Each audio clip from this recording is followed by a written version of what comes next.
Gutsi metanan o maayong adlaw sa inyo tanan. Kagyari naman kita diri karon sa matahom nga syudad sang Zurich, Switzerland, ang financial capital of the world. Pero kabalo-bala kamo sang gintunaan sang ginatawag nga Zurich, Switzerland karon? Sadtong una nga mga panahon antes pa sang 15 BC, ang Zurich ginpuy-an sa mga Celtic tribes malapit diri sa Rimac River.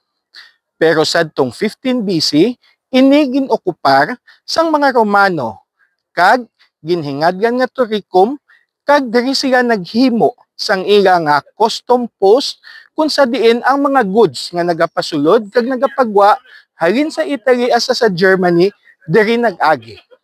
Tuig sang 1218, sang ini ang Zurich nangin isa na ka free imperial city na luwas sa mga feudal kag sa mga local family kag lords nga nagadumala sini. Pero tion sang 1351 sang ini siya ang Zurich nangin member sang Swiss Confederacy kag nangin ikalima nga syudad diri sa Switzerland nga nangin canton o libre o independent o republic. Kag sadtong mga 1800s during the Industrial Revolution, ang Zurich nangin sentro man sa industriya sang railways, sang train, sang trade, kag sang iban pa nga mga industries.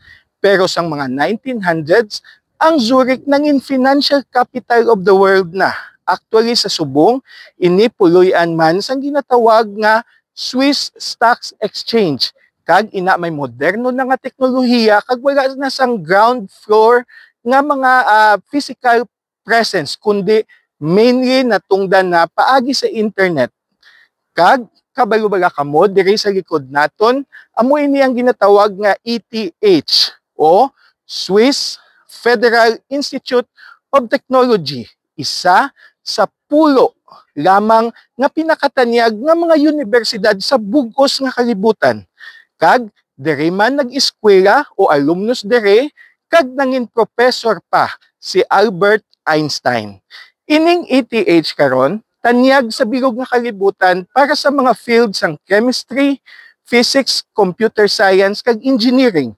Madamo nga mga estudyante nga naggikan pa sa nagakalain-lain nga parte sang kalibutan ang nagakadto diri sa Zurich, Switzerland, agod mag-eskwela diri sa ETH o ginatawag nila sa liwat nga Swiss Federal Institute of Technology, isa sa pulo o top 10 nga pinakatanyag nga eskwelahan sa bugos nga kalibutan. Para sa ihibalo sang mga Victoriasanon, ako si Konsehal Dino Acuña, ang paryente sang masa.